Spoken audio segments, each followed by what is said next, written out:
Welcome. My name is Jessica Owens, and this is a podcast to discuss this question. Will teachers be replaced or downsized in the future due to advances in technology? I will discuss various theories associated with bureaucracy, trust, commitment, mindfulness, collective efficacy, citizenship, and state capital. Finally, I will describe how the concepts can be used to lead the coordination of technology use within an organization. In the article titled The Effect of Learning Organization Culture on the Relationship Between Interpersonal Trust and Organizational Commitment, it proved that interpersonal trust has a direct impact on both learning organizational culture and organizational commitment. However, learning organizational culture only has an indirect impact on organizational commitment.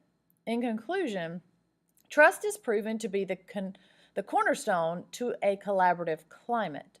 This is evident in most environments that I've seen myself. A staff that feels trusted and that trusts their administrators will feel more comfortable sharing ideas or concerns. Same is evident with students. When there's trust, there's a feeling of non-judgment where mistakes can be made and learning can take place. Empowering employees and students also plays a major role in getting them to believe in and take ownership in what they're doing. Allowing them to be part of decision-making can increase that empowerment. In the next article, Social Capital as Exchange, its contribution to morale, it discussed how social relationships among employees and even distant networked employees can be a huge morale boost. Employees that are socially connected and that trust each other will willingly form and give a give or take exchange relationship in which they may share information, resources, and morale support. This is a win for the organization because work is completed more efficiently while employees feel valued, trusted, and empowered.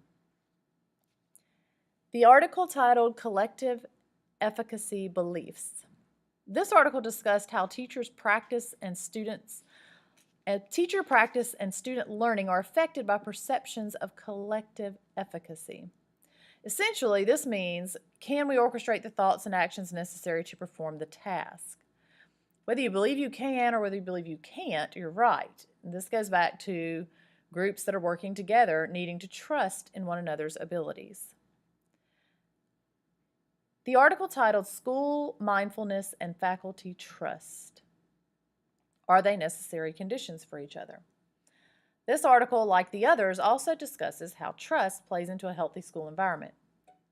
It reads, trust involves taking risk and making oneself vulnerable to another in the confidence that the other will act in a way that is not detrimental to the trusting party. In regards to mindfulness, it is defined as being capable of managing the unexpected at its earliest stages. Therefore, to be mindful, a faculty must trust that no matter what obstacles come their way, the group will get through it together. The last article, Fostering Teacher Professionalism in Schools. This article ultimately promotes a democratic leadership style to foster teacher professionalism and give all stakeholders involved an equal voice. And once again, this goes back to mutual trust between leadership and teachers. An activity that can be done to improve social capital is to simply offer more opportunities for faculty members to get to know each other on a more personal level. Social events, team building excursions, or even secret pals. An activity that can be done to improve trust for administration is for administration to give the faculty members opportunities to lead. This may include allowing them to make daily decisions on their own or having them be involved in larger decision making.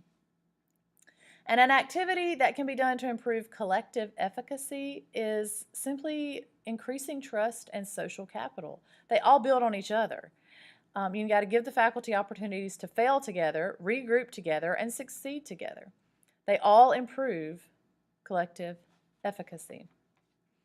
In conclusion, I believe that of all the elements mentioned in this podcast, trust is the root of all of them.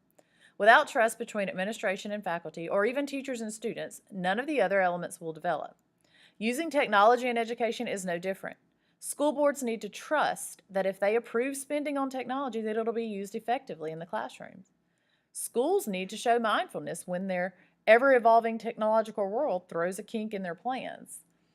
There needs to be commitment from all the stakeholders to implement instructional technology to its fullest potential. If there is collective efficacy among all involved parties, and I mean board members, IT department, administrative, teachers, students, then and only then will the technology education be effective. The learning objective met through this podcast was initiating strategies for initiating and sustaining technology innovations and to manage the change process in schools.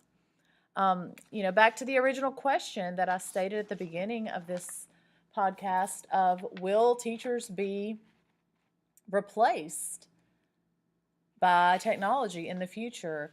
And my bottom line answer to this after reading all the research is very similar to what was said in the Geico article or the Geico video. And it said that the success of social intelligent robots is directly dependent on what humans put into it. And I feel that ed tech is no different.